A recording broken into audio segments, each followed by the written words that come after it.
Hello, dance adventurists. Welcome back to the Dance to Learn YouTube channel. My name is Jessica Strong, and if you are looking for dance teacher tips, tricks, and advice, you've come to the right place. So be sure to hit that red subscribe button. Today I have a really fun video for you. I'm going to give you a tour of my prop shelf and the different props that we use in the Dance to Learn curriculum and give you some maybe out of the box ways to use some of these props. So let's get started. So the next props that I get asked about all the time are my foam balance domes. I have two different sets. This set, you can see they're shaped sort of like, almost like a stop sign, like an octagon shape. This set I got off of Amazon. So I will link that Amazon link in the description. This set, which is a more round set, is from Staplestein. Now, Staplestein is a German-based company, and when I first discovered these, they were not available in the United States. So I waited patiently for about a year and a half before they became available, and I purchased them. But these come at a much higher price than the Amazon set. And to be perfectly honest with you, I don't see much of a difference between the two sets. So if you want to get the same result with less of an investment, I would recommend the steps off of Amazon. You can see size-wise, this is the Amazon step. It is a little bit smaller, but you know what? Our dancers, they have small feet. Their feet aren't going to be as big as mine. So this actually does tend to work.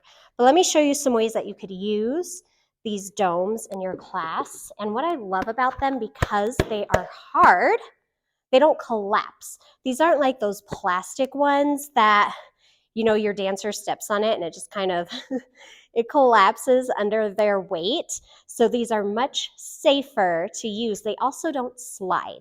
I'm on a wood floor.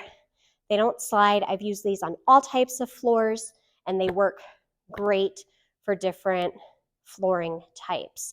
So let me give you some different ways that you can use these in your classes.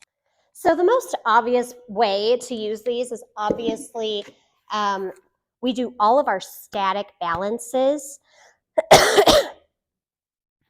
So in our obstacle course, anytime we do a static balance, let's say it's an arabesque or, you know, a passe, we're going to stand on these. I'm not going to do it with my shoes, but we're going to stand on the balance dome and we're going to balance on it. So these mark all of our static balance stations anytime we do an obstacle course. Another way I have used these is I will sort of connect them in a line, and then they become stepping stones that my dancers can step across. So you can lay them out and have your dancers just march along the set of stepping stones. So the next set of props I have are all of my cones. These are two sets of cones. I love cones for so many different reasons. These always make an appearance in our obstacle courses. I combine them with my small poly dots. So I'll show you my poly dots as well. A lot of dance teachers use these big ones. These are great visually, right? Because they are bigger. But I personally like using smaller ones, and I will show you why here in a minute. So we also have a set of large poly dots, and I'll show you my small ones with my cones, and just some different ways that we can use some cones in our dance classes and combine them with some poly spots for some different things. So these are the small poly spots, and I like to use these in my obstacle courses. And what I'll do in combination with my cones, we've been doing a teddy bear picnic lesson plan. And so we've been making peanut butter and jelly sandwiches. So my purple poly spots are the jelly, and my cone is the peanut butter. And I'll make a little pattern, and I always ask my dancers, okay, I just put down peanut butter, what comes next? Jelly. Okay, I put down my jelly, what comes next? Peanut butter. And I always start with a dot and I end with a dot, and I'll make a little pathway like this, alternating dots and cones. And what I have now is a little like hopscotch or jumping station, so we can jump 2 feet on the dot and big feet over the cone. You can use so many different concept words. We could do little, big. We could do together, apart. You could do on the dot, over the cone. So lots of different concept terms that you could use for your jumping station. Another way that we use cones is just for leaping. So I would put one cone and we would start on one spot. That's our starting spot. We're gonna run, run, run, leap to our ending spot, and we would just leap over the cone. So run, run, run, and then leap over our cone and come to our ending spot on the other side of the cone. If you have more advanced dancers, you could stack multiple cones and make them taller. Although I usually have my older dancers leap over those balance domes because it doesn't take as many to stack up, but they like jumping over the balance domes, and we challenge ourselves and see how many can we leap over without knocking them all down. Another way that I use cones is in my tap class. And we play a fun little thing, and you could do this with a lot of dance steps, but we'll put the cone behind us, because what I see so much for my little ones is they swing and they go like this, and they swing their foot when they're learning a shuffle step. So we play a little game called Don't Kick Your Cone, and we put our cone right behind our heels and we stand as close as we can, and we do balance like a flamingo. And I always say, I don't want to see your foot, hide your foot. So we're playing hide and seek, and then a shuffle is always to the front. So I should never kick my cone. My leg is more doing a bouncing action. So we play that little game of don't kick the cone, and I always let them have their moments where they get to swing and kick the cone crazy. They really like doing that. You can do that same concept with a hula hoop.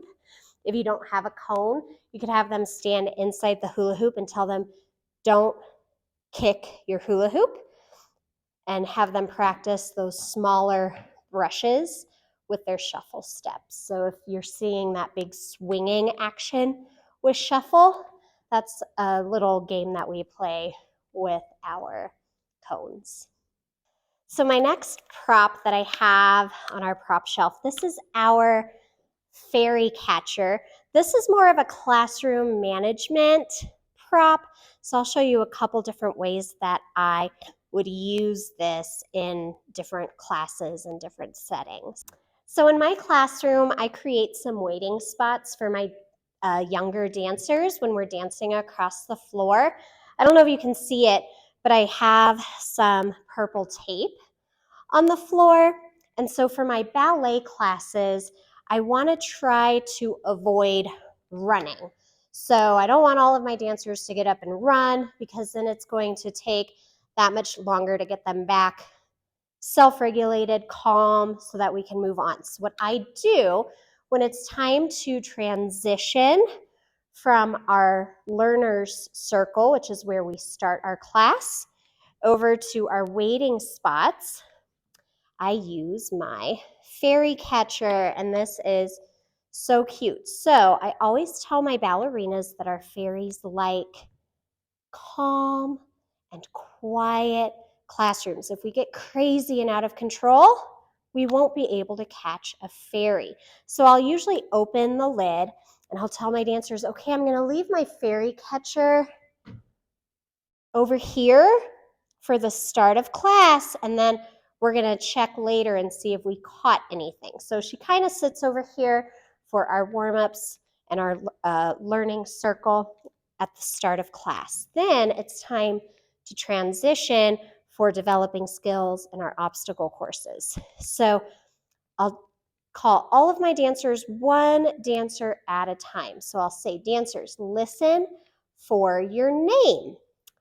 And I'll say, I'm going to call your name. You're going to show me your best tiptoes. And you're going to come tiptoe walk nice and slow so we don't have any running. And you're going to find your waiting spot on this side of the room, and then we'll see if we caught a fairy. So I call them over one at a time. They show me their tiptoes. So I do want to see their tiptoe walks. It could be whatever dance move you want, but I like tiptoes because they're nice and slow, and it requires that self-regulation so that they're not tempted to run. Once all of my dancers are seated and we have transitioned, I say, let's see if we caught a fairy. And it lights up. Let me show you guys how cute this is. And we get a little fairy, and she talks to them, and I let them all press a button so they can feed her. So I don't know if you guys can see what she's eating. It looks like lollipops. So just the cutest classroom management tool that we have. And then we all say, bye-bye, magic fairy. And she'll go away. And she's a cute one. She always comes in different outfits. So today she's the ballerina fairy. Hello, we're gonna say goodbye. So then I turn her off, but that's a really great, if you have a class that likes to run and they're crazy, I like using the magic fairies because it's a nice motivator. And the boys love this too. So if you have boys, don't think that you can't use a fairy catcher, because sometimes a boy fairy, it does have boy fairies in here. They show up very rarely, but every now and again they do show up. Tap. I also use these for our tap classes. So this becomes our tap shoe fairies. So what I will do with my fairy catcher, once we get our tap shoes on, we're all seated in our circle, and I'll say, okay, we've caught a fairy. Let's show her our tap shoes. And we'll go through the different parts of our shoes. So we'll tap our taps really quietly, and I'll say, oh my goodness, she likes it. Then we'll hide the magic fairy. So I'll turn her around, I'll hide her. Then we'll get loud and crazy so we don't scare her away. And then she comes back, and then we do our heels nice and quiet, and then we hide her. She goes away. I keep her safe, and we get loud and crazy. And then we'll show her our whole foot, our tap and our heel at the same time. I hide her, I keep her safe, and then we get loud and crazy. So I love the fairy catcher for some of these more classroom management type situations that you might find yourself in when you are teaching your younger preschool aged dancers. So one of the newer props that I've purchased, this is called a Zoom ball. It's a 2-person prop. So I won't be able to demonstrate it for you today, but it comes with handles. So I would have a dancer standing on this side and a dancer holding the 2 handles on this side. And this is something I use for my older kids. So this would not be a toy I would play with my preschool classes. But what I like to do is a game called Pass the Step. And what's great about the Zoom ball, I actually picked this up from some of my occupational therapy training classes that I've been taking. This is really great for eye tracking, convergence, and divergence with objects. And so it's really great to help our eyes track, which can be a very important skill for more advanced dance movements like spotting and pirouettes. So being able to track our eyes when something is coming towards us and going away. And it is a very fast moving ball. So when you open the handles, the ball is going to zoom to the other person. When you close the handles, the ball is going to zoom back to you. So pass the dance step. This is really great for choreography. So let's say, for example, you've learned your choreography dance. You want to go through and clean things step by step. You want to make sure that we're doing the right steps in the right order. So you can go through your dance and you can say, okay, the dancer that's on the right side of the Zoom ball, you're going to pass the first dance move in our dance. What is it? Maybe it's a plie. They pass the Zoom ball. What's the next step in our ballet dance? Maybe it's a tendu. So the person on the right does the tendu. They pass the dance step. And you can go through your dance step by step. And that's one way that you could play past the step. You could also break steps down if there's a step that's more advanced, like we do this in tap when we learn our Shirley Temples, because there's so many little steps that go into Shirley Temples that I want to make sure we get our flap, we get our heel, we get our other heel drop, we get our toe heel dig, we get our spank, we get our tip. You know, we've got to break down all of those dance moves. So we could break down some of these more advanced moves and practice it step by step, where we're passing the dance move back and forth. And it could be a copy. It could be, my first step is a flap. I pass the Zoom ball to you. Now you do a flap. You pass the Zoom ball back. My next step is a heel drop. I pass the Zoom ball. You do a heel drop. So it's a really fun way to kind of break down dance steps, and the kids like it because it's just a fun toy that they get to play with to help kind of break down some of those harder skills. So one of my favorite props is my Lollipop drum. I love this thing. It's so cute. It's really fun for, this could be another classroom management tool if your kids are getting too loud. Just draw their attention back into you. These are really fun for bouncing out the beat if you need to find the beat to a song. So it's cute. It's very colorful. It makes a good sound. You can purchase the drums individually, or they also sell them in sets. So this is something you could practice, you know, the beat, so all of your dancers get their own drum. So this is a really great tool for call and response. Maybe I'm going to say, dancers, I want you to make this many sounds with your tap shoes. So maybe that's a shuffle step, right? So how many sounds can we make if we did this one? Maybe it's a 4-count riff, whatever it is. But this is such a cute, bright, colorful prop for your dance classes. Love these.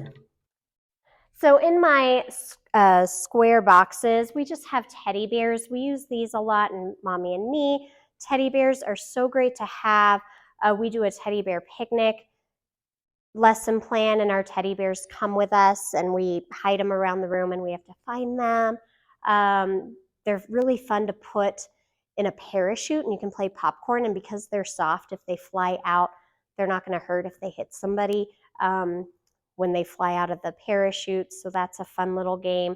These are also, teddy bears are really great if you have dancers with separation anxiety. There's a lot of psychology about cuddling and holding and feeling teddy bears when you're feeling anxious. So have a bunch of teddy bears. We just got these ones from the Dollar Tree. So they're $1. They do kind of wear out fast, so I'm constantly adding fresh ones into my bin here, but just such a great prop to have on hand. So make sure you have teddy bears. Another prop that we always have are bubbles. I actually got quite a few questions about bubbles. So I use bubbles primarily in like a parent and me class. We get the bubbles out at the end.